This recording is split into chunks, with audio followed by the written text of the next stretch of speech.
3 महामंत्र। ओम त्वमेव साक्षात् श्री महालक्ष्मी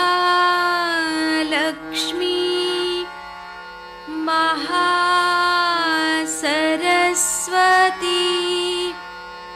महाकाली त्रिगुणात्मिका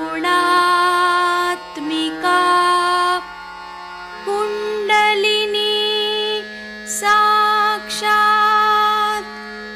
श्री आदिशक्ति माताजी श्री देव्यै नमो नमः। ॐ त्वमेव साक्षात् श्री कल्की साक्षात् श्री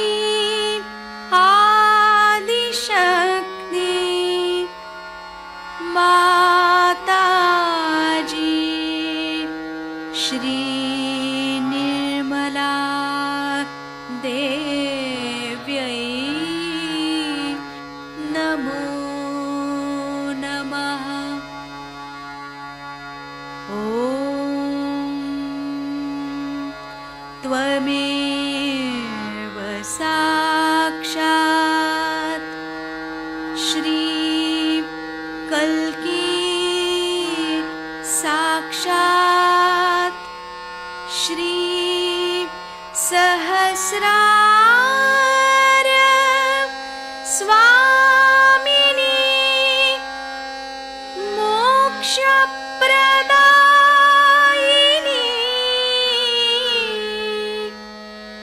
माताजी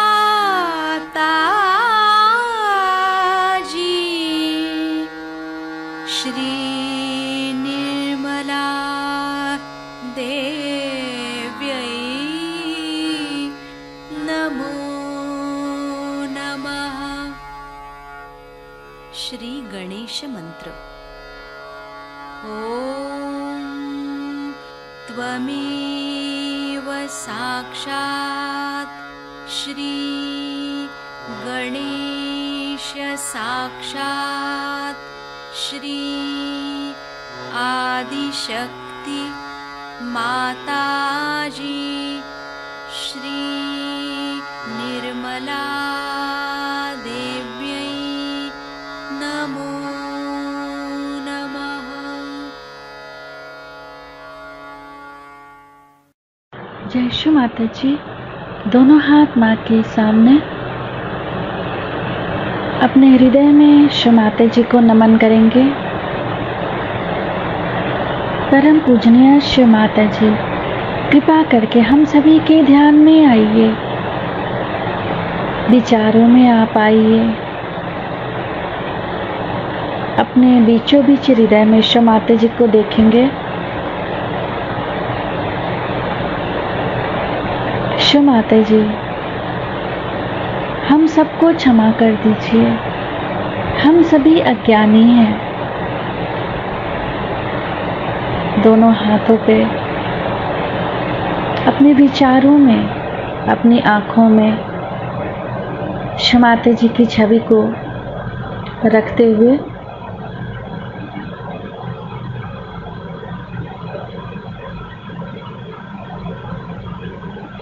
बाएं हाथ माँ के सामने, दाहिने हाथ को बाएं हृदय पे रख लेंगे। श्री माता जी, आपकी परम कृपा में मैं केवल एक शुद्ध आत्मा हूँ। पूरा चित्त बाएं हृदय पे। श्री माता जी, आपकी परम कृपा में मैं केवल एक शुद्ध आत्मा हूँ।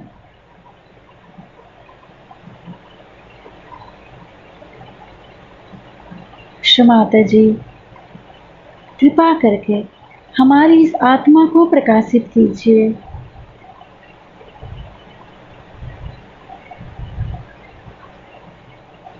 पूरे चित्त को बाएं हृदय पर रखते हुए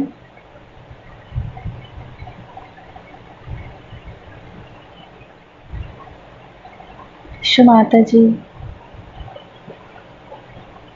हमारी इस आत्मा में पूर्ण शांति दीजिए।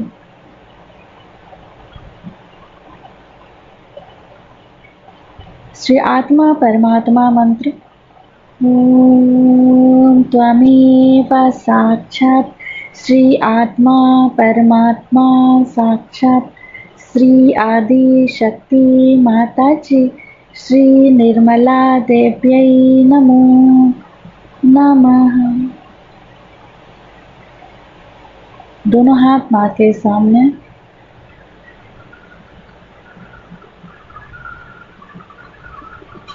अपने संपूर्ण चित्त को तीनों मूलाधार पे,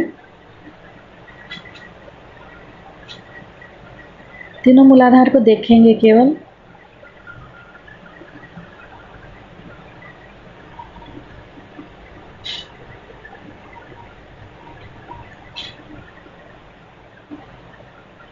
सेंटर नाभि पे, बीचों बीच नाभि पे अपना संपूर्ण चित्त।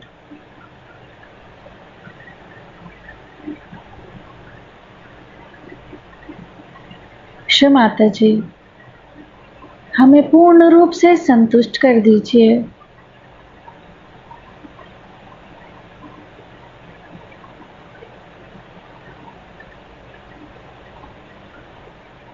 पेट के चारों तरफ पूरे भवसागर में अपने चित्त को रखेंगे।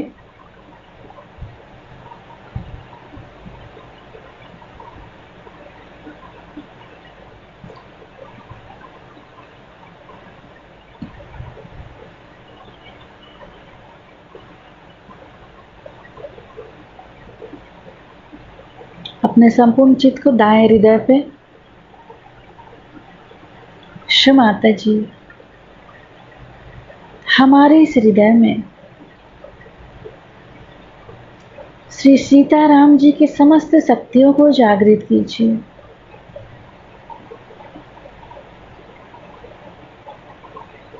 श्री माता जी, मेरे अंदर जो भी जिम्मेदारी का भाव है वो आप हैं। कृपा करके हमें साक्षी भाव में जिम्मेदारी निभाने की शक्ति दीजिए।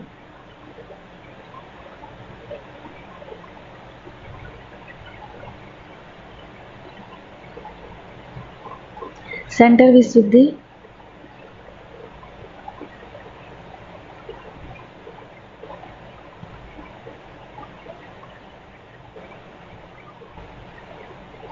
फ्रंट आज्ञा,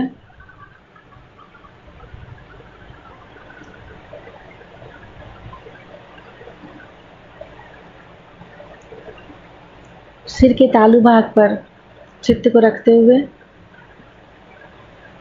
सिर के तालू भाग से दोनों हाथों को देखेंगे।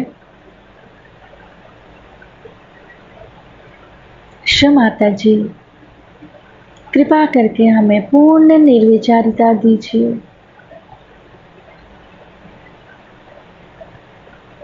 आपकी अमृत वाणी को हम सहस्त्रार से सुन सके ऐसी कृपा कीजिए।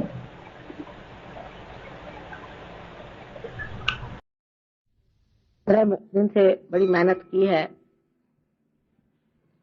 कि लोगों की कुंडलिनी जागृत हो जाए, और हो भी गई। कल तो बहुत ही लोगों की जागृत हो गई। एक मंदिर में गए थे और सुनाई दे रहा आप लोगों, लेकिन जो सबसे बड़ी मुश्किल मुझे नजर आती है वो ये कि जागृति के बाद भी लोग उस जागरण को संभाल नहीं पाते। एक तो उसको समझ भी नहीं पाते हैं और संभाल भी नहीं पाते।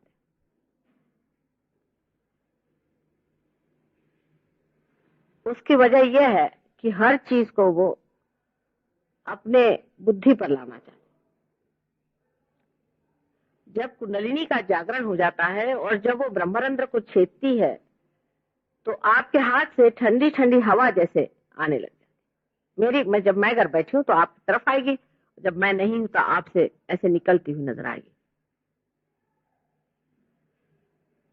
ये इसकी पहचान, इसको ही चैतन्य लहरी कहते हैं, सौंदर्य लहरी कहते हैं। और ये घटना करने से होती नहीं है, ये होने से होती है। ये सहज घटना है, सहज। सह का अर्थ अपने साथ, जो माने पैदा हुआ अपने ही साथ। जैसे हमारे नाक कान मुंह अपने ही साथ पैदा हुए। जब हम पैदा हुए तभी हमारे साथ ही सब पैदा हुए हैं, और हमारी श्वसन क्रियादि जो भी क्रियाएं हैं वो भी अपने साथ ही आई हुई। हमारा सारा जो कुछ जीवंत कार्य है वो भी सहज ही होता है। माने एक फूल से फल होना भी एक सहज क्रिया। सहज माने जो जीवंत क्रिया है वही सहज क्रिया, और सहज योग ये जीवंत क्रिया। आज उसका परिवर्तन महायोग में हो गया, माने हजारों लोग इससे पार हो सकते। होने को तो हजारों होते हैं और हुए भी हैं, लेकिन पार करने के बाद भी लोगों में इतनी क्षमता नहीं है कि उसको संजो ले। कि जैसे एक अंकुर को बीज से निकल आने के बाद संजोना पड़ता है, उसी प्रकार कुंडलिनी के जागरण के बाद भी उसको संजोना पड़ता है। उसके अनेक कारण हैं।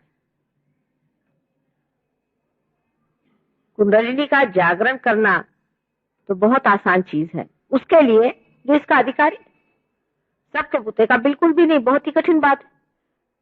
जो इसका अधिकारी होगा वो इसको आसानी से लीलामय तरीके से जागृत कर सकता है।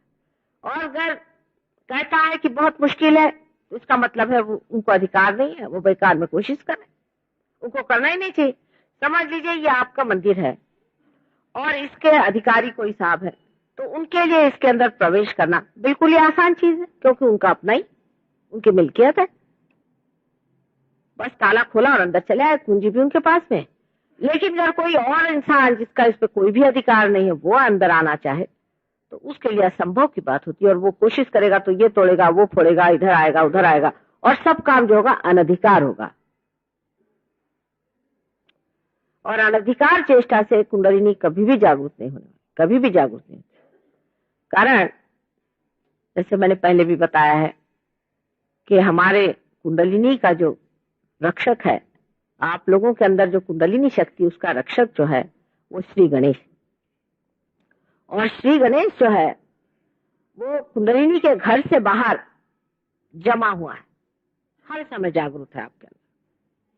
जब श्री गणेश सुप्त हो जाते हैं तो आपको भी होश नहीं होता। जब तक आपको होश है तब तक श्री गणेश जागरूक रहते हैं। ये शक्ति हमारे अंदर है और जागृत होती है, ये आपको सिद्ध करना होगा। क्योंकि आदि शंकराचार्य ने कहा है कि हमारे अंदर कुंडलिनी शक्ति है, और जब तक ये माँ जगदम्बा जागृत हमारे अंदर नहीं होती है तब तक हम तो अनन्य नहीं हो सकते, क्षेत्रज्ञ नहीं हो सकते, न ही हम परमात्मा को जान सकते हैं। क्योंकि आत्मा ही को जाना नहीं तो हमारी जागृति होनी चाहिए। अब सबसे कमाल ये है कि इस भारतवर्ष में, इस योग भूमि में जो जो दृष्टा हो गए, बड़े बड़े ऊंचे दृष्टा हो गए, उन्होंने सब ने कुंडलिनी पर काफी लिखा। ये नहीं मैं कहूंगी कि हर बात लिख गए, कम से कम आदि शंकराचार्य के बाद तो बहुत ही सफाई से लोगों ने लिखना शुरू कर दिया। जैसे कबीरदास जी थे, शंकराचार्य ने लिखा, उसको फिर से पूरी तरह से कबीरदास जी ने भी लिखा। महाराष्ट्र में ज्ञानेश्वर जी ने काफी खुले तरीके से इस पर कहा। इसके अलावा नाथपंथियों ने इस पर बात करी। नानक साहब ने कहा, जो भी संत साधु आए हैं इस संसार में, चाहे वो मुसलमान हो चाहे हिंदू हो, सबने कहा कि हमें फिर से जन्म लेना चाहिए। सारे शास्त्रों में लिखा हुआ है, वेद में भी लिखा है कि जब तक आप विद नहीं होते, माने आप जब तक इसे जानते नहीं हैं, तब तक ये वेद बेकार है। किसे नहीं जाना है? जानना सिर्फ उस परम तत्व को जो आत्मा स्वरूप है, उसे जाना है। अगर जब तक नहीं जाना सब व्यर्थ है। मंदिर जाना भी व्यर्थ हो जाएगा, मंदिर बनाना भी व्यर्थ हो जाएगा, सारे आपके व्रत वैकल्य भक्ति सब बेकार हो जाएगा। आपका सारा पांडित्य, आपका विद्वत्ता सब बेकार है अगर आपने अपनी आत्मा को नहीं जाना। और आत्मा को जानने के लिए ही जो लिखा गया है वो है वेद। गीता भी वही है, उपनिषद भी वही है, और सारे धर्मों का सार यही है। ईसा मसीह ने भी कहा है कि जब तक आपका पुनर्जन्म नहीं होता है तब तक आप परमात्मा को नहीं जान सकते। मोहम्मद साहब ने भी कहा है कि आपको पीर होना पड़ेगा, उससे पहले आप मेरी बात नहीं समझ पाए। जब लाओ त्से ने भी यही कहा है, और विदितामा ने भी यही कहा है, और खलील जिब्रान ने भी यही कहा है, और संसार के सोक्रेटिस और जितने बड़े बड़े गुरु हो गए और जितने बड़े बड़े दृष्टा और अवतरण हो गए, सबने जब एक ही बात कही है, तो इसका मतलब ये है कि हम बेकार ही की बातें लेकर झगड़ा करें। विशेषकर हमेशा जब कोई भी असलियत की बात करता है, सत्य की बात करता है, तो कुछ पढ़े लिखे हुए पढ़त मूर्ख होने कहना चाहिए, उस बात को लेकर अपना झगड़ा करना शुरू कर। आदि शंकराचार्य के बाद समय में भी ऐसे एक महामूर्ख थे, शर्मा करके, और उन्होंने उनसे बहुत वाद विवाद कर। बहरहाल बुद्धि के स्तर पे भी आदि शंकराचार्य ने उनको हरा दिया था। बुद्धि के स्तर पे भी इस चीज को समझाया जा सकता है, कोई मुश्किल काम नहीं। लेकिन पाना जो है ये बुद्धि से परे, विचारों से परे, क्योंकि जो बुद्धि है, जरा आप बैठ जाइए, बैठ जाइए, बैठ जाइए, बीच में से आप चले आ रहे हैं, बैठ जाइए। सबको डिस्टर्ब नहीं करना चाहिए। जो बुद्धि से परे चीज है, इसको पाना है, वो बुद्धि से परे है। जो असीम है वो सीमा से नहीं पाया जाता, उसे छोड़ना होगा। छोड़ने का मतलब नहीं कि आप निर्बुद्ध हो जाए, उससे परे होना होता है। जैसे अब मैं यहाँ आई, मोटर से आई, जब मुझे हॉल के अंदर आने का है तो मोटर बाहर छोड़नी पड़ी ना। जब दूसरे प्रांगण में जाना है तो जो हमारा वाहन है उसे छोड़ करके हमें उस प्रांगण में उतरना पड़ता है। उस जगह जाना है जिसे कि हमारे अंदर की स्पेस कहिए, जिस जगह निर्विचार समाधि हमें लगे। पहली बात ये सब कह गए, सबने ये कहा हुआ है, लेकिन हमारा चित्त आत्मा की ओर नहीं। हम परमात्मा से क्या क्या मांगते हैं? उनसे मांगते हैं कुछ न कुछ संसार की चीज। कोई कहता है हमको घर दो, कोई कहता है हमको द्वार दो, कोई कहता है ये दो, कोई कहता है वो दो। चलो कुछ ऐसी वैसी बातें भी होती हैं, तो परमात्मा कहते चलो इनको दे दो, कोई हर्ज नहीं। लेकिन वो परम नहीं है, आपकी सूझबूझ की कमी, आपने जो मांगा उसमें सूझबूझ। और इसी वजह से बहुत से अजीब तरह के आजकल लोग निकल आए जो आपको गलत सलत चीजें देते हैं और भरमा देते हैं। और जब इस तरह के गुरुओं के पास गए हुए लोग हमारे पास आते हैं तो वो फिर से उन्हीं के चक्कर में चले जाते हैं, बड़े मुश्किल से छूटता है, क्योंकि उन्हें गलत रास्ते चला दिए। जैसे कि कोई आदमी कहता है चलो भाई तुम ऐसा करो कि 7 दिन का उपवास करो और हमारे लिए आप इतना ला करके रुपया दे दो, बस काम खत्म। अब ये बताइए कि उपवास करने से परमात्मा कैसे मिलेंगे? मेरे अभी तक समझ नहीं आ रहा कि इंसान ऐसे कैसे सोचता है। क्या आपको शरीर उठ करके आपका शरीर वहां भगवान के पास जाने वाला है क्या, जिसे हल्का फुल्का कर रहे हैं? एक सीधी सरल बात है। इस पर बहुत लोग खासकर मंदिरों में मुझसे नाराज हो जाते हैं जब मैं कहती भाई उपवास नहीं करो। उल्टे खुश होना चाहिए कि माँ का धर्म तो अच्छा है, इसमें उपवास नहीं करने देती माँ। मैं ये नहीं कहती कि उपवास नहीं करो, लेकिन परमात्मा के नाम पे क्यों सूतक कर रहे हो? भाई उनके नाम पर खुशियां मनानी चाहिए। जिस दिन गणेश जी का जन्म है, हनुमान जी का जन्म है मंगलवार के दिन, उस दिन उपवास करें। आप बताइए आपके घर में कोई अगर बेटा पैदा हो, बुद्धि में तो लगानी चाहिए, उस दिन क्या उपवास किया जाता है? कबीरदास ने जब कोई नई बात बताई तो सब ने उनको मार भगाया और किसी ने उनकी बात नहीं सुनी, किसी ने भी बताया। लेकिन उपवास तो ऐसे ही हम लोग करते हैं, इस देश में बहुत से लोग करते हैं। सबको पहले भगवान मिलना चाहिए जो भूखे मर रहे हैं। उनको क्या पहले ही सब भगवान मिल जाएंगे, क्योंकि भूखे भूखे के मारे मर जाए तो लोग सोचते हैं मरने के बाद उनको जरूर भगवान मिल जाएंगे।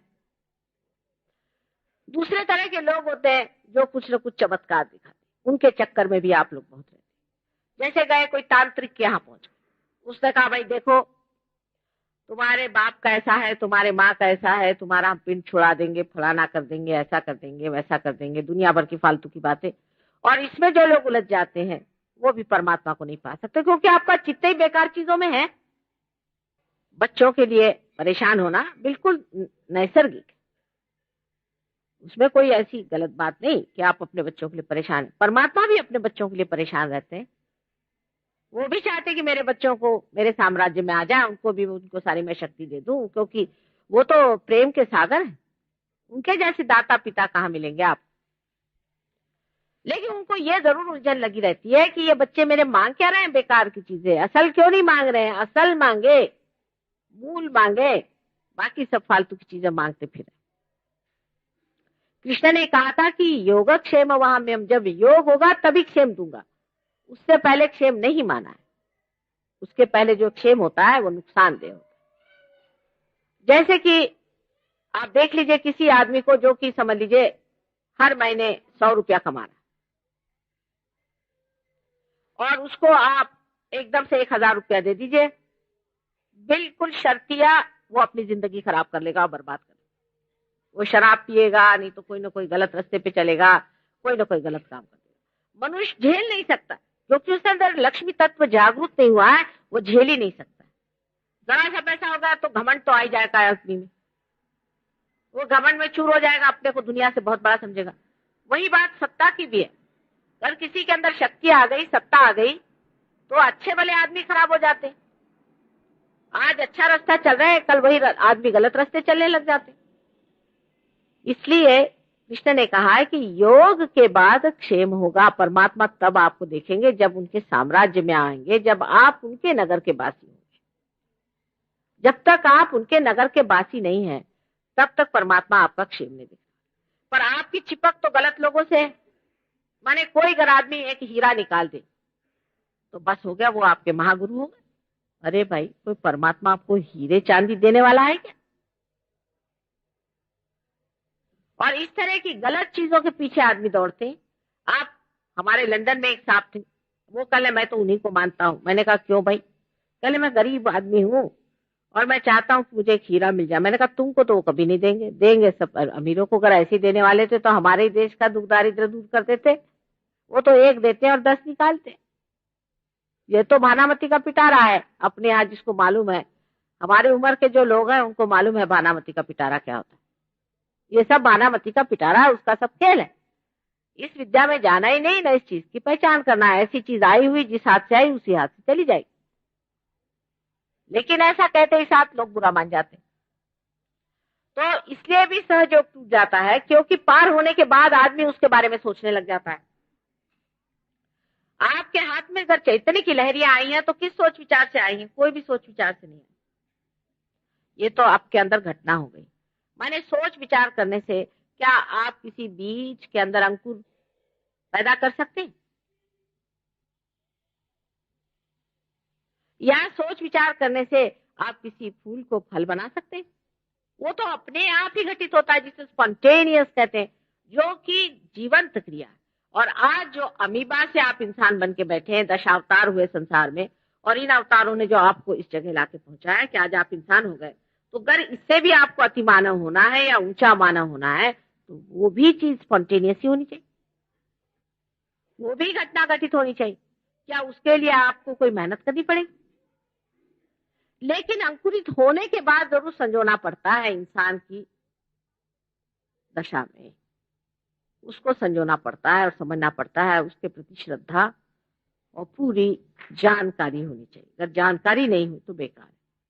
जैसे कि आपने कहा माँ हमें शक्ति दे दो।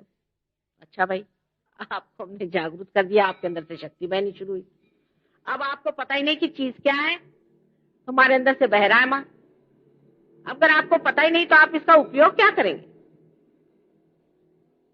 आपको अगर दीप जैसे जला दिया जाए तो आप इंसान है और दीप दीप है। इंसान को जब रोशनी मिल जाती है तो उसको पता होना चाहिए कि इस रोशनी से हम क्या करें, किसको दें, कैसे करें, इसका व्यवहार क्या करें।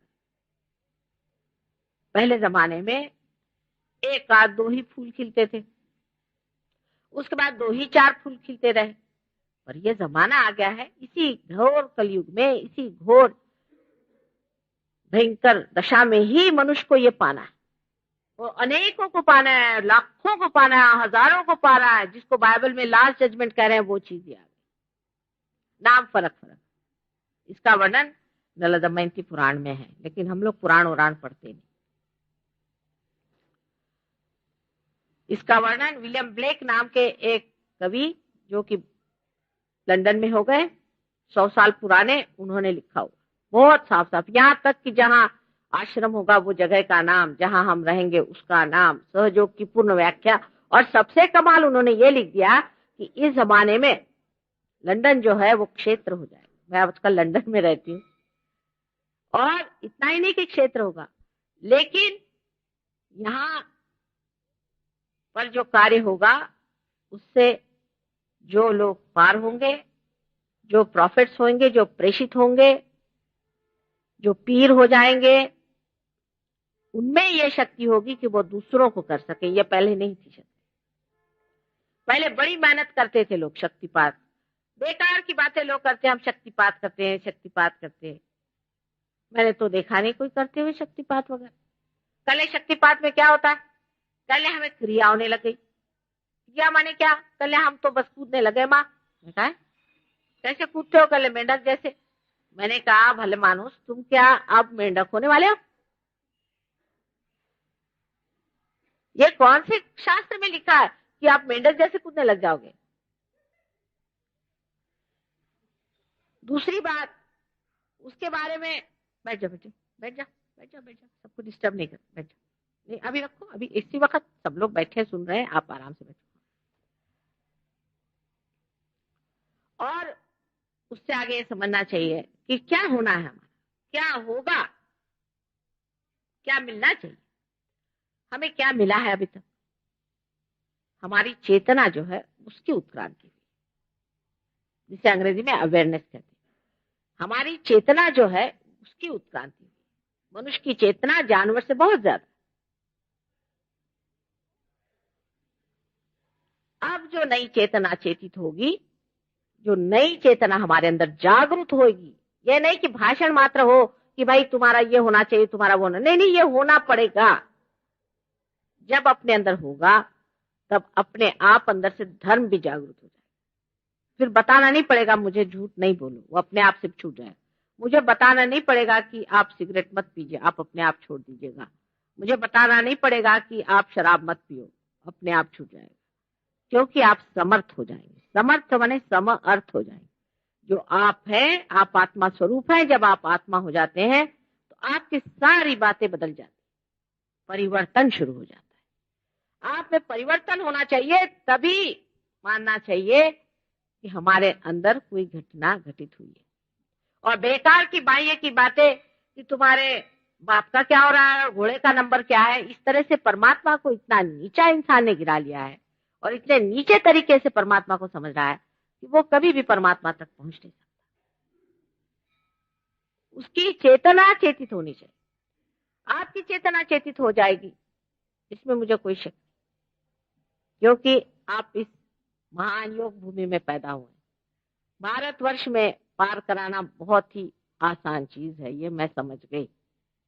पूर्व जन्म के सुकृत लेकर के आप इस महान देश में पैदा, ये आप समझ लीजिए। कोई तो भी बहुत बड़े आपने पुण्य कार्य करे तभी इस देश में आप पैदा हुए, नहीं तो दूसरे देशों में पैदा होते हैं जहां लोग योग से पहले ही क्षेम पा गए और रास्ते से खत्म हो गए, बेकार हो गए। अभी आप लोग बेकार नहीं हुए, लेकिन वहां के लोगों में क्योंकि बहुत मेहनत करनी पड़ती है, एक एक आदमी पे 2-2 3-3 महीने कभी कभी मेहनत करनी पड़ती है, तो उसको इसकी समझ सूझबूझ और निष्ठा बहुत है। लेकिन आप लोगों में निष्ठा नहीं होती, आप लोग एकदम से उस चीज को खो देते। मैं आज आखिरी दिन है, इसलिए विशेष रूप से इस पर बात करूंगी कि आप इसको पाने के बाद खोना नहीं। अगर पाने के बाद खोया है तो इससे बढ़ के और कोई गुनाह नहीं हो।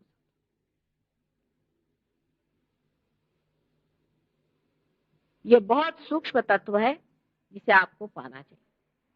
आप लोग प्रदेश के लोगों से साइंस सीखते हैं, दुनिया भर की चीजें सीखते हैं, लेकिन साइंस से परे भी जो शक्ति है, साइंस वाले क्या बता सकते हैं आपसे? वो यही बता सकते हैं जो चीज सामने है। क्या वो ये बता सकते हैं कि इसमें बिजली कहां से आई? वो कहेंगे कि जो स्रोत है वहां से आई। वो स्रोत में कहां से आई? वो कहेंगे कि हाइड्रो इलेक्ट्रिक है तो पानी में से आई। पर पानी में बिजली कहां से आई, क्या वो बता सकते हैं? अगर वो कहें कि पृथ्वी के अंदर भूगर्भ में गुरुत्वाकर्षण शक्ति है, मैग्नेटिज्म है, वो उसमें कहां से आई? वो कैसे कार्यान्वित होती है? उसको चलाने वाला कौन? उस साइंस को चलाने वाला कौन सा साइंस है? इस मामले में एक बात अच्छी है कि विदेशों में लोग अब उस कगार पर पहुंच गए जहां उन्होंने सोचा कि इसके आगे अंधेरा है। सब चीज इस सीमा में हमने खोज डाला, अब इससे आगे समझ में नहीं आ रही। अभी यहाँ हम लोग उनके पीछे पीछे चलकर उस कगार पर पहुंचना चाहते हैं और जिस गड्ढे में वो गिर गए उसमें ही गिरना चाहते हैं, अंधेरे में। पर आपका धरोहर बहुत बड़ा है, ये आपको जान लेना चाहिए। आपकी बपौती बहुत बड़ी है और उस बपौती को आप भूल करके इन लोगों के पीछे में सीधे मत जाइए। पहले अपने बपौती को जान लीजिए। आज सारा संसार आपके चरण चूमने के लिए तैयार है, लेकिन आप लोग अपने को बड़े भारी अंग्रेज समझ करके और अपनी सारी बपौती को भूल गए। मैं संस्कृति की बात नहीं कर रही, मैं तत्व की बात कर रही हूं। हमारे अंदर जो महान तत्व है वो है कुंडलिनी का तत्व, और उसकी जागृति होने के बाद मनुष्य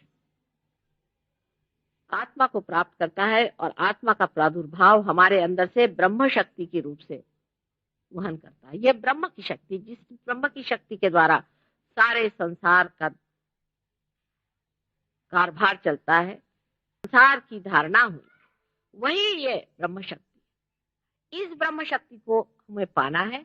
वो हमारे ही अंदर निहित है, हमारे ही आत्मा में है, लेकिन वो मिलने के बाद ये इतनी महान वस्तु, इतनी सूक्ष्म वस्तु हमें आसानी से मिली है, इसलिए इसे छोड़ नहीं देना। छोटी छोटी बातों पे लोग उलझ जाते हैं, जैसे कि कल वहां मंदिर में कुछ विद्वान लोग आए।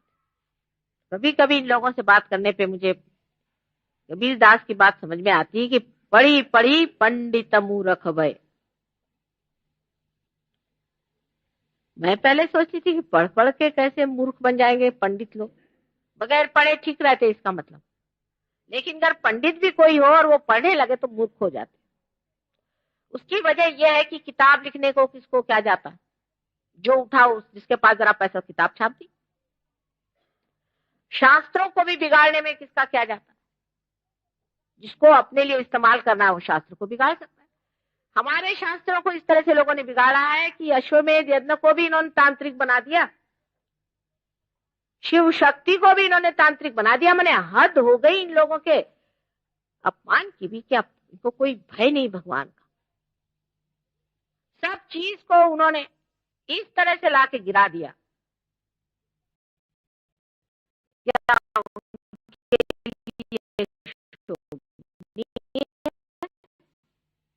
क्या है का की इन्होंने हुई है। मैं जर्मनी गई तो वहां लोग मुझे पूछने लगे कि आपका हिंदू धर्म है क्या, सब यही तो है। मैंने कहा क्या? तो उन्होंने सारा तांत्रिक बताना शुरू किया। मैंने कहा क्या करते हो, तुमने कहाँ पढ़ा?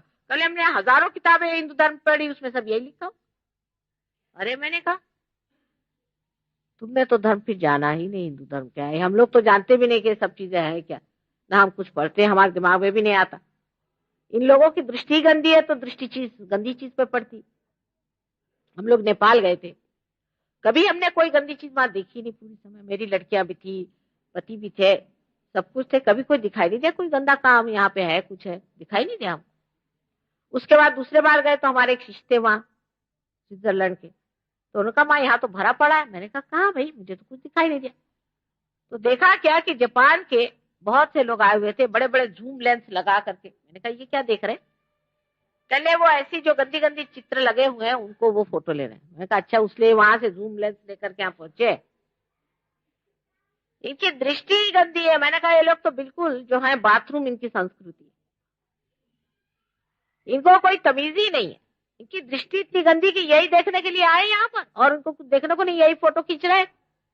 और बेचारे कलाकार भी क्या करते, उनको राजा महाराजा इतने ज्यादा विषयी लोग थे कि उन्होंने उनको कहा कि नहीं मंदिरों को ऊपर ऐसे ही बनाओ। और उसका कारण नेपाल में तो यह दिया कि अगर ऐसे बनाओगे तो जो देवी है, जो कि विष्णु माया है, जो कि दामिनी स्वरूप है, जिसे कहिए कि बिजली स्वरूप है, वो इस पर नहीं गरजेगी, इसलिए तुम ऐसी बनाओ। वो वहां जाएगी ही नहीं, कोई भी देवी नहीं जाएगी, कोई भी देवता नहीं जाएंगे, वो प्राण प्रतिष्ठा ही नहीं हो सकती वहां, जाने का सवाल क्या है। इसी तरह के सब मंदिरों में तमाशे बना के रखे, यहां तक कि साक्षात जो पुरी में साक्षात उनके पास भी ऐसे ही गंदे सब लगा के रखे। वहां से भगवान उठने जाएंगे तो क्या इतनी गंदगी वहां करके रखी हुई, ऐसे गंदे गंदे वहां पर चित्र बना के रखे। क्या परमात्मा को सब गंदी बातें अच्छी लगती? और क्योंकि हिंदू धर्म में कोई भी रुकावट नहीं किसी चीज की, चाहे जो कर लो, जैसा भी चाहे आप व्यवहार करो परमात्मा के साथ और उनके मूर्तियों के साथ, कोई कुछ कहने वाला नहीं। इसीलिए शायद बाद में सबने कहा बाबा मूर्ति पूजा मत करो। ये सारी मूर्तियां पृथ्वी के अंदर से स्वयंभू हैं और है साक्षात। लंदन में भी मैंने देखा कि इंग्लैंड की कुछ जगह में ऐसे पत्थर निकल आए हैं जिनसे वाइब्रेशंस आते हैं, जिससे चैतन्य लहरियां आती हैं। हर देश में है, लेकिन अपने देश में दृष्टा बहुत थे, जानकार बहुत थे, उन्होंने पहचाना और उसमें मंदिर खड़े किए और उसको माना, और ये स्वयंभू लिंग है या ये स्वयंभू गणेश है, ये सब इसको समझा। लेकिन बगैर पार हुए आप कैसे समझ सकेंगे कौन सा स्वयंभू है कौन सा नहीं? अपने हर मंदिर में प्राण प्रतिष्ठा होती, मतलब क्या? प्राण प्रतिष्ठा का मतलब क्या? माने उसमें चैतन्य की लहरियां उसमें से आनी चाहिए। हर मंदिर के मूर्ति को जागृत किया जाता है। वो सिर्फ कोई बिरला ही होता है, क्योंकि जिसके पास में इसका अधिकार होता है वही कर सकता है, और वो अधिकार उसी को होता है जो पार हो। जो पार नहीं है वो नहीं कर सकता उसे। इसीलिए उन्हीं को ब्राह्मण माना जाता था जिन्होंने ब्रह्म को जाना है। जिसने ब्रह्म को नहीं जाना है, ये ब्रह्म जो हाथ से बह रहा है यही ब्रह्म है। इस ब्रह्म को जानने वाला ही उसकी प्राण प्रतिष्ठा कर सकता है। इस प्रकार अपने देश में भी अत्यंत अंधता है। मैं तो सोचती थी कि मंदिरों में जाओ तो लोग भक्ति से भरे हुए, और भक्ति वाले लोग परमात्मा को किसी को नहीं लगाते ज्यादा, जरूरत से ज्यादा। पर जो बड़े बुद्धिवादी होते हैं, बड़े क्लिष्ट होते हैं, बड़े क्लिष्ट लोग होते हैं, अपने ही इसमें उलझे रहते हैं। वो हर चीज का अर्थ लगाने पे बैठे रहते हैं और बाल की खाल उतारते रहते हैं। पर मैंने मंदिरों में भी देखा कि ऐसे लोग आके जम गए, वो भी बैठ करके वहां वाद विवाद कर रहे हैं, और वो भी बैठ करके इस पे चर्चा करें। अरे इस पे चर्चा क्या करोगे? कोई चर्चा करने से अगर आप एक फूल में से फल निकाल सकते तो दिखा दो। जीवंत चीज की क्या चर्चा कर रहे हो?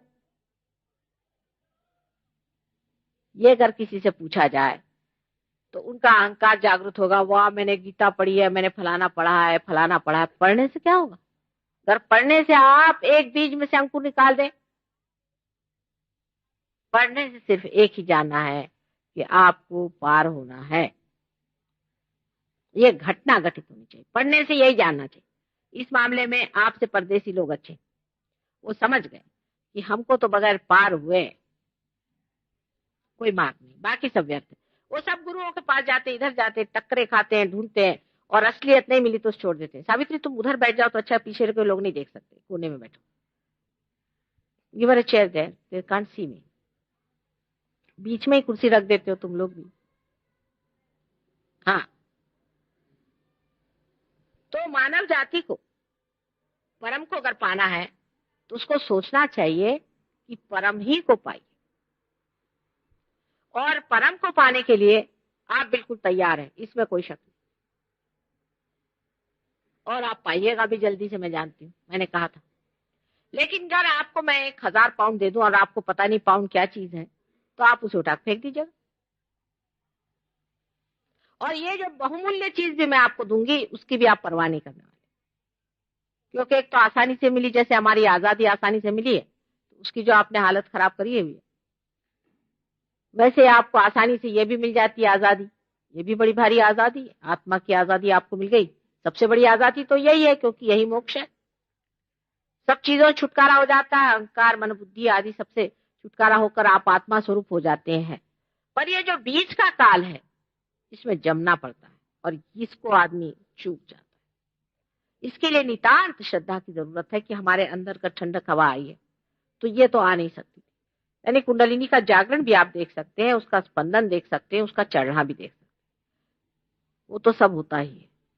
आपको नम्र भाव से अपनी कुंडलिनी जागृत कर लेना चाहिए और ये क्या चीज है इसे समझ लेना चाहिए, और उस शक्ति का उपयोग कैसा करना चाहिए वो समझ लेना चाहिए, और उसको कैसे बढ़ाना देना चाहिए वो समझ लेना चाहिए। ऐसे ऐसे भी लोग मैंने देखे हैं कि जिनको मैंने 8 या 7 साल पहले जागृति दी थी, उन्होंने 10-10 हजार लोगों को जागृति दे के पार कर गांव के गांव निर्व्यसनी कर दिए, मुक्त कर दिए सारे रोगों से। एक आध ऐसे भी लोग हमारे, उन्होंने 1 से 3 कर लिए, तीनों ने मिलकर के, ऐसे भी लोग मैंने देखे। पर इधर दिल्ली की तरफ नहीं है, वो महाराष्ट्र में है। दिल्ली की तरफ लोगों की दृष्टि जरा अभी कुछ मेरे ख्याल से बार बार इस देश पे आक्रमण होने की वजह से, चाहे जो हो, गहरी नहीं उतरती, और जब भी गहरे में उतरते हैं तो पढ़ लिख करके बेकार जाते, भक्ति में उतरते हैं तो उसमें पगला जाते। थोड़ी सी गहराई चाहिए, क्योंकि बहुत बड़ी चीज आप मांग रहे हैं, उसको संजोने के लिए आपके अंदर गहराई चाहिए। अगर आप इस गहराई से इसे ले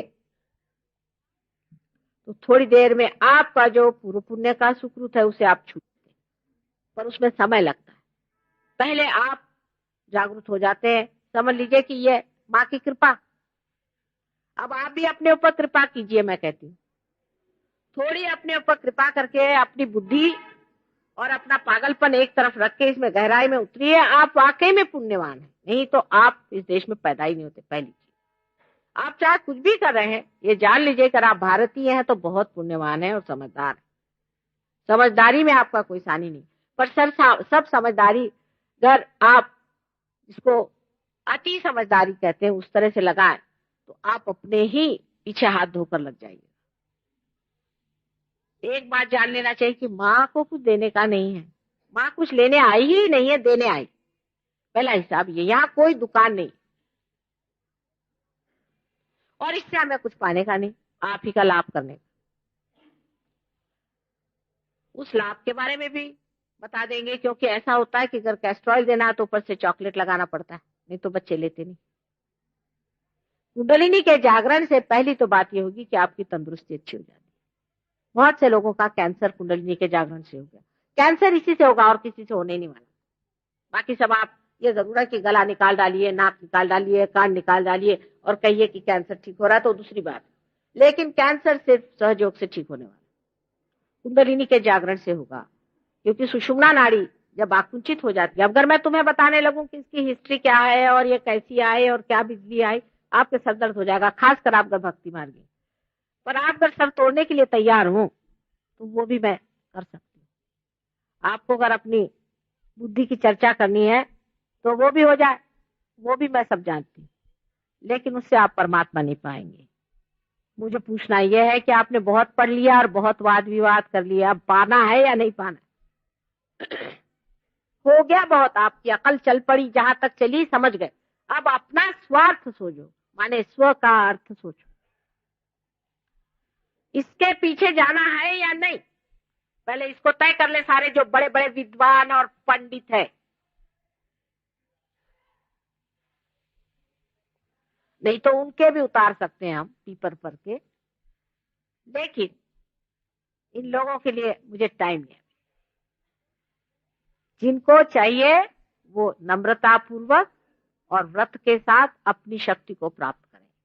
और इसका जो कुछ गोपनीय से गोपनीय आज तक रहा, सब बात तो बताई नहीं गई थी ना, वो पूरा की पूरा आपको बताया जाएगा। पहले पार हो जाइए। पार होने से पहले बताना तो वही हुआ कि आपके आंख नहीं, और आपको मैं बता रहे लाल रंग कौन सा और हरा रंग कौन सा। पहले आंख आप ले लीजिए, आप देखने लगिए, तब मैं आपको सब बता दूंगी कि ये कौन सा रंग है और ये कौन सा रंग है। श्रद्धा पूर्वक इसे पाए। श्रद्धा का अंधश्रद्धा से मतलब नहीं है, पर आप मुझसे बहुत बड़ी चीज मांगने आए, और अगर आप मेरे विरोध में ही बैठे हुए हैं तो आपको पता होना चाहिए कि देवता भी तो सोचते हैं इस बात को, उनको सब कुछ आपके बारे में मालूम है, वो आप पार नहीं हो सकते। अब भाषण देने वक्त भी मैं बड़ा चक्कर चलाती हूँ, याद रखिए, क्योंकि महामाया हूं ना। ऐसे ऐसे कुछ बातें कह देती हूँ कि जिसको अटकना अटक जाते हैं। इसलिए आप लोग मेरे चक्कर में मत आना, पार हो। ये सब चक्करबाजी है, क्योंकि जिन्होंने बहुत पढ़ा लिखा और बड़े अहंकारी है उनको मैं अटका देती हूँ, थोड़ी देर के लिए लटक जाते हैं। फिर जब उनका अहंकार थोड़ा सा कम हो जाता है फिर ठिकाने आते हैं। इसलिए आप कृपया अपने अहंकार से कहना कि जनाब बहुत हो गया आपका, अब आप जरा ठंडे रहिए, हमें पाने दीजिए। और पाना ही अपना परम है, वही कर्तव्य है, वही ध्येय है, वही ध्यान का है, वही सब कुछ है, वही लक्ष्य। जब तक आप पाइएगा नहीं, आपके जीवन का कोई अर्थ नहीं। आज आखिरी दिन है तो आपको कोई सवाल पूछना तो पूछे, पर मैं बहुत चालाक हूं, बहुत होशियार हूं, इसलिए संभल।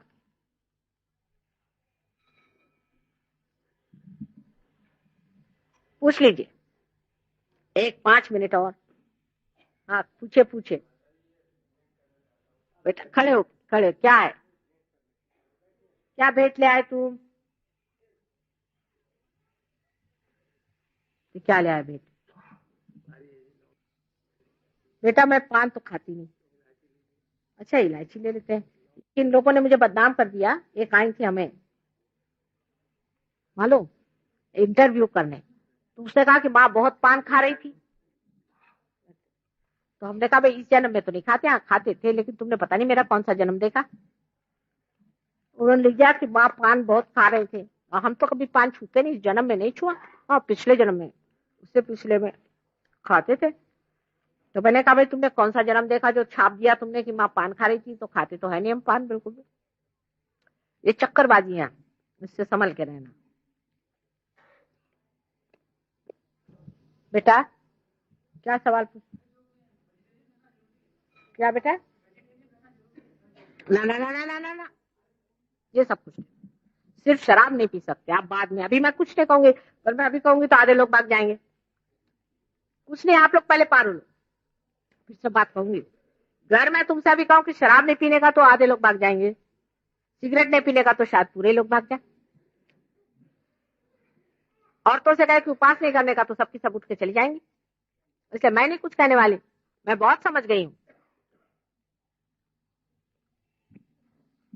लेकिन वेजिटेरियन वगैरह का झगड़ा नहीं है सहज लोग में। मतलब यह है कि खाने का चक्कर कम करना। अपने देश में तो सुबह से शाम तक सिवाय खाना पीना और कुछ नहीं। हम लोग सोचते हैं कि खाने पीने से भगवान मिलते हैं। हम लोगों को जितने खाने पीने की समझ है सारे संसार में किसी को नहीं। आपको आश्चर्य होगा। हम जापान गए, अब जापान के लोग बुद्धिस्ट हैं वैसे बेचारे, तो वहां बड़ा आश्चर्य हुआ। एक लड़का एक झरने के किनारे बैठा और टुक टुक करके खा रहा था। मैंने कहा ये क्या खा रहा है? नहीं चल रहे, वो वहां पे छोटी छोटी वो मिलती है मछलियां, उनको पकड़ लेता है, तोड़ के खा जाता है। अरे मैंने कहा क्या कच्ची हाँ कर ले, छोटी में खाने में क्या, हम लोग तो सभी खाते हैं। मैंने कहा इन लोगों को बेचारों का पानी से निकाला, वही लिया और खा गए, कोई प्रश्न ही नहीं। और हमारे यहाँ नखरे की तो कोई कमी नहीं है, खाना ही पहली चीज। पहले ये कि आज क्या खाना बनेगा, हिंदुस्तानी का दिमाग समझ लेना चाहिए। फिर वो औरतों ने चक्कर चलाया कि भाई आज आपके लिए मैं ये बना रही हूँ। अब पंजाबी होगी तो कहेगी आज सरसों का साग। कोई ना कोई औरतें बड़ी होशियार है, वो आदमियों को इसी चक्कर में रखती है। इन लोग को खाना नहीं बनाना आता, इसलिए औरतों को छोड़ भी नहीं सकते चाहे वो मार पीट दे। अब उन्होंने चक्कर चलाया मैं ये खाना बना रही। अच्छा यूपी वाले होंगे तो मेथी आलू बनेंगे, बड़े छोटे छोटे आलू मिल गए, मैं ले आई हूँ आपको खिला दूँ, हो गया। वो जो दफ्तर में 6 बजे निकला था 5 बजे घर पे आ जाए। सारा दिन हम लोग का इसी में चलता है कि आज क्या खाया और कल क्या खाया। और उसका क्या होने का है उस खाने का। सारा दिन है, अब उपवास है, सारे घर में आफत मची, क्या दादी माँ आज उपवास कर रही, माँ तूफान मचा। उस दिन हनुमान जी चढ़ जाते, उनके पास कोई जा नहीं सकता, किसी को फेंक मारेंगी, कुछ करेंगी, आज वो उपवास कर रही। क्या उपवास करे माने क्या एकदम वो देवता हो गए? उपवास करने की बीमारी तो ऐसी अपने देश में पड़ गई है। लेकिन उपवास कुछ नहीं होता, सारा समय विचार यही कि मैं क्या खाऊंगा। उपवास में पूरा विचार बना रहेगा कि मैं क्या खाऊंगा, और कोई विचार नहीं रहता है। उपवास तो नाम का होता है, बहाना ये कि आज कुछ अच्छी चीज मिल रही कि नहीं, सिंगाड़े का आटा मिल रहा है कि नहीं, कल उपवास है, देखो पता करो। अब सबको आफत मची हुई कि सिंगाड़े का आटा मिलना चाहिए। अरे भाई, ये इसलिए बनाया था कि एक तरह का खाना खाने से संतुलन नहीं आता है, इसलिए संतुलित खाना होना चाहिए। अब रे वेजिटेरियनिज्म की वो भी हद कर दी। मैंने अपने देश में, इस भारतवर्ष में ज्यादा फल और वेजिटेबल्स होते हैं, सब्जियां होती हैं, तो हम लोग सब्जी और फल ज्यादा खाएं। और गर्म देश है, बाकी चीजों से गर्मी ज्यादा होती है, इसलिए ज्यादा ये खाए, ये बात कही गई। लेकिन वेजिटेरियन लोगों में बहुत से लोग ऐसे भी होते हैं जो लहसुन भी नहीं खाते, प्याज भी नहीं खाते। अब उनको लहसुन अगर आप दिखा दीजिए तो भाग खड़े हो जाएंगे। अगर आपको डराना हो किसी को तो आप लहसुन दिखा दीजिए, लहसुन से डरते हैं। अब एक जर्मन डॉक्टर ने बताया है कि लहसुन और प्याज अगर नहीं खाओ तो हार्ट अटैक आता। हार्ट की ये जो आर्टरीज है ये हार्डन हो जाती है, जस्ट लाइक अल्कोहलिज्म। मतलब अगर अल्कोहल खा लीजिए यानी शराब पी लीजिए तो जैसा आर्टरी का हाल होता है वही लहसुन प्याज नहीं खाने वालों का होता है। अब अपने यहाँ ऐसे बहुत से लोग हैं जो बिल्कुल पक्के वेजिटेरियन हैं। अभी हमारे यहाँ आती है ना कुछ कुछ, तो उनका वर्णन सुन लीजिए। मेरा ये हाल है कि मजाल नहीं कोई मुझे दूध दे दे और उसमें छाली हो। अच्छा, मजाल नहीं, क्या कर लीजिएगा आप? साहब मैं पीऊंगी नहीं। ने आप है कौन? मजाल नहीं कि कोई मुझे लहसुन छुआ दे, बस सारी विरस्ती जो खाने पीने पर। और गल कल आकर के कोई खड़ा हो गया तो थर थर थर थर कांपना शुरू हो जाएगा। जहां जो चीज होती है माफिक होती है, जिसको जो माफिक होती है वो खाना पीना चाहिए। लेकिन खाना पीना कोई बहुत जरूरी चीज नहीं। आप अगर हमसे पूछे सवेरे क्या खा तो पता नहीं, शाम को क्या खा तो पता, किसी दिन का खाओ तो खाया, नहीं खाया तो नहीं खाया, 4-4 दिन भी नहीं खाया तो पता ही नहीं। लेकिन कोई भगवान के लिए नहीं है, आदत से लाचार, कुछ पता ही नहीं हमको रहता किसने क्या खाने को दिया नहीं दिया। क्या है खाना पीना, सुबह से शाम करके करते क्या है? पेट की बीमारी, इसकी बीमारी, उसकी बीमारी। जिसको जो संतुलन है वो करना चाहिए, जिसके लिए जो योग्य है वो खाना चाहिए। अब मैंने अगर कहा कि ऐसा कोई स्ट्रिक्टनेस नहीं है तो लगे फिर गोश्त वाले का लगे फिर सब गोश्त खाओ, नहीं। माने अगर जरूरत हो तो ये भी खाना चाहिए, जरूरत हो तो वो भी खाना चाहिए। इसके मामले में सूझबूझ चाहिए। इसका मतलब तो ये हुआ कि अपने देश के कुछ थोड़े लोग छोड़ करके बाकी सब क्या नर्क में जाने वाले? नर्क में इतनी जगह भी नहीं है, मैं तो स्वर्ग में जाने की बात कर रही हूँ। ऐसे भी देश संसार में है जहां एक पत्ती भी नहीं उगती। क्या भगवान किसी के साथ ऐसी जाति करेंगे? इतने ठंडे देश हैं। ग्रीनलैंड की एक लेडी मुझे मिली थी, उसने कहा कि हम वेजिटेरियन कैसे होंगे, हमने तो कभी जन्म में एक पत्ती नहीं देखी हमारे देश में। ठीक है, परमात्मा ने जैसा उनको बनाया है उनको वहां खाना ही पड़ेगा। अगर वो नहीं खाएंगे तो उनके अंदर गर्मी नहीं रहेगी, वो जी नहीं सकेंगे। लेकिन शराब पीने की किसी को जरूरत नहीं। शराब चेतना के विरोध में पड़ती है। हमारे यहाँ भी आप जानते हैं बहुत से लोग हैं, अब जैसे जैनी लोग हैं, वो श्री कृष्ण से नाराज, कहने लगे कि वो संहार करते थे। जो संहार करता है वो हिंसा करता है। तो मैंने कहा क्या वो जितने भी दैत्य और राक्षस थे उनके खोपड़ी पे बिठाएंगे? क्या उनका संहार नहीं करना होगा? ये लोग तो मच्छरों को भी बचाते रहते हैं, मच्छर और खटमल और मुर्गियां। क्या उनको मैं रियलाइजेशन देने वाली हूँ, उनको आत्म साक्षात्कार देने वाली हूँ? एक सोचिए बात, बेकार की चीज में इस तरह से पड़े रहते हैं। हमारे यहाँ के जो बड़े बड़े धनी लोग हैं, उनको की आप कहिए मारवाड़ी लोग, उनके विरोध में मैं नहीं हूं, लेकिन उनमें दया माया मैंने देखी नहीं, बिल्कुल नहीं दया होती उनमें, बिल्कुल दया नहीं होती, दया का बिल्कुल अंश भी नहीं रहता। बहुत लोगों को जिनके पास इतना पैसा हो जाता है, वो ये तो जरूर है कि वो बिल्कुल खाते नहीं, लेकिन इंसान को खाते हैं, कुर्ती लाएंगे, गरीबों को मारेंगे, ये करेंगे, बिल्कुल दया नहीं। और फिर दान धर्म करेंगे, अनाथालय खोलेंगे, नहीं तो मंदिर खोलेंगे, दया उनके अंदर नहीं। तो ये भी एक दिमागी जमा खर्च है, हमारे यहाँ वेदों में भी लिखा हुआ है। और उसीलिए उसका ही रूप करने के लिए ही उन्होंने उड़द की दाल को कहा कि आपसे नहीं अगर होता खाना, इसको अगर आप पढ़ें तो उसमें साफ साफ लिखा हुआ है कि गोश्त खाना कहीं निषिद्ध कहीं है नहीं। पता नहीं कहां से लोगों ने समझा, लेकिन बाद में ये जरूर कहा गया कि आप उड़द की दाल खाइए, क्योंकि उड़द में प्रोटीन होता है। प्रोटीन तो जाना ही चाहिए हमारे शरीर में, लेकिन इसका ये मतलब नहीं कि आप दूसरी ही चीज खाते रहिए। खाना महत्वपूर्ण चीज नहीं है, समझना यह है कि किसी के खाने पीने से आप आदमी कोई खराब अच्छा नहीं होता है खास। लेकिन जो आदमी चाहे वेजिटेरियन हो चाहे नॉन वेजिटेरियन, उसको अगर खाने में चित्त है और हर बार उसकी जीभ उसके स्वादी के पीछे में लगी है, उसमें अस्वाद नहीं है, तो वो ठीक नहीं।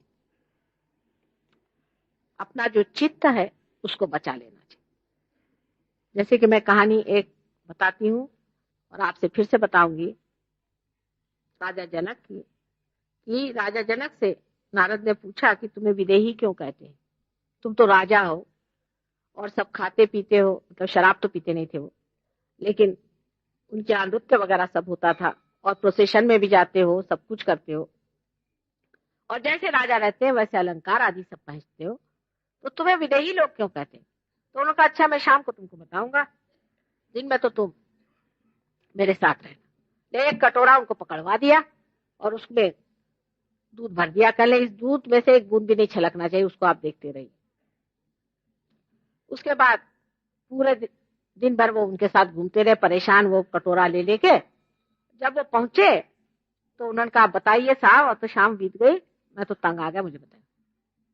तब उन्होंने पूछा ये बताइए नारद जी कि आपने क्या देखा दिन में। कहने में क्या देखता था, मैं तो यही देखता रहा कि एक बूंद न गिर जाए दूध, मैं तो कुछ नहीं देखता हूं। वही बात है, चित्त जब अंदर हो जाता है तो मनुष्य किसी चीज को नहीं देखता, चित्त निर्लेप हो जाता है। जब आप जागरूक हो जाते हैं, चित्त निर्लेप, किसी चीज से चिपकता नहीं कि यही होना चाहिए या यही करना चाहिए, इसका कोई पाबंदी नहीं। लेकिन मनुष्य धार्मिक हो जाता है, माने धर्म उसके अंदर जागरूक हो जाता है, माने उसको दिमाग में विचार ही नहीं आता है कि कोई चोरी करे, विचार ही नहीं आता, करे कैसे चोरी। जिसे कहते हैं कि प्रलोभन, टेम्पटेशन, वो टेम्पटेशन ही नहीं आता है, तो कैसे किया जाए ये बताइए। जब टेम्पटेशन ही नहीं किसी आदमी को, तो वो कैसे करे। ऐसा हाल होता है, पता नहीं चलता कैसे करें। कोई कहे चोरी करो तो भाई करे कैसे, जब उसका प्रलोभन ही नहीं जमता है तो कोई आदमी चोरी नहीं कर सकता। इसी तरह से धर्म जागरूक हो जाता है। तो खाने पीने के चक्कर से आप बचिए, जो खाना खाइए, आप जो खा रहे हैं वही ठीक है, पर ज्यादा मत खाइए, जरूरत से ज्यादा, और कम भी नहीं खाइए, जरूरत से कम भी नहीं खाइए। अगर आपको उपास करना है तो कभी उपास भी कर ले, लंघन भी कर ले, पर भगवान के नाम पे मत करिए। सहयोग में जो कुछ भी हम कह रहे हैं वो इतना सच्चा है कि अगर आप इससे अतिक्रमण करते हैं तो आपके वाइब्रेशंस चले जाएंगे।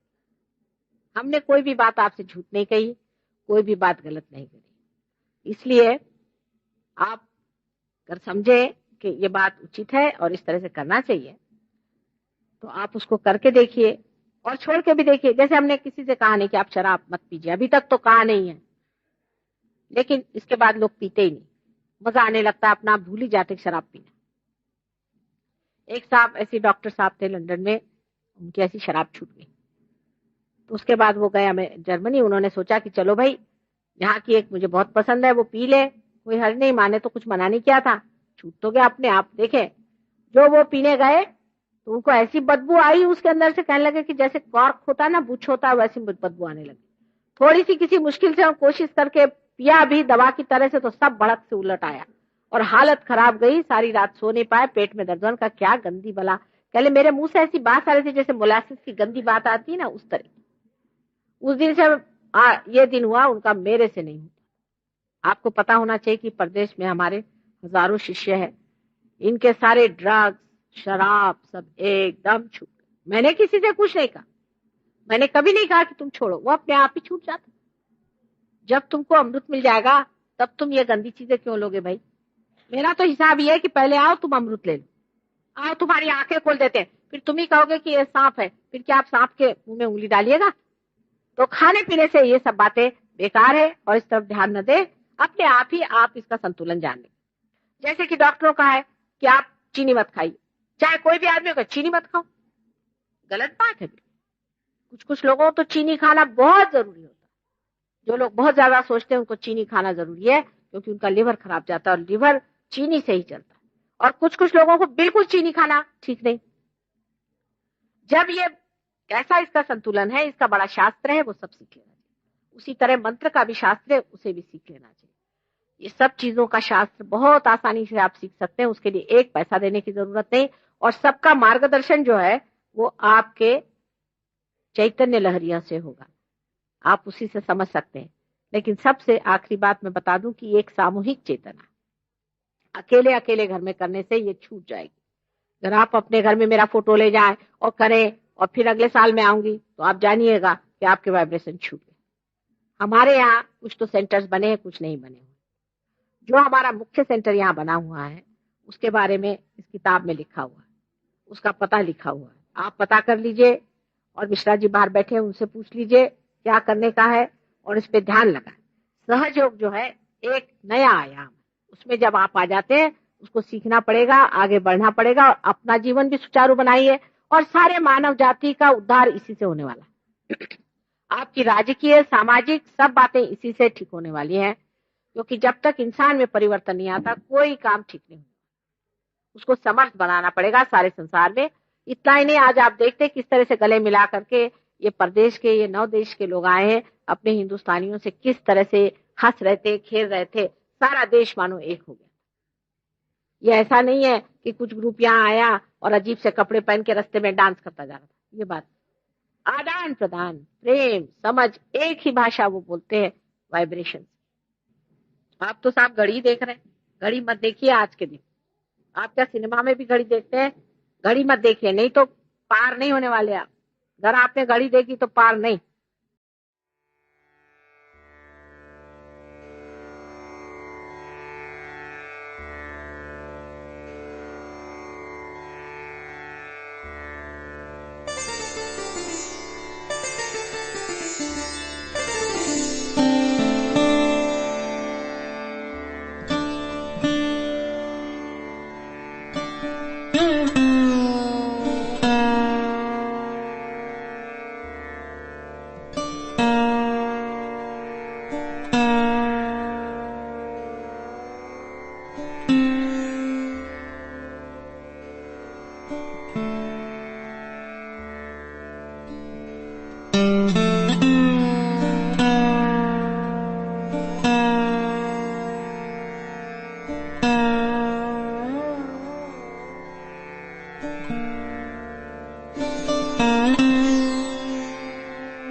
Thank you.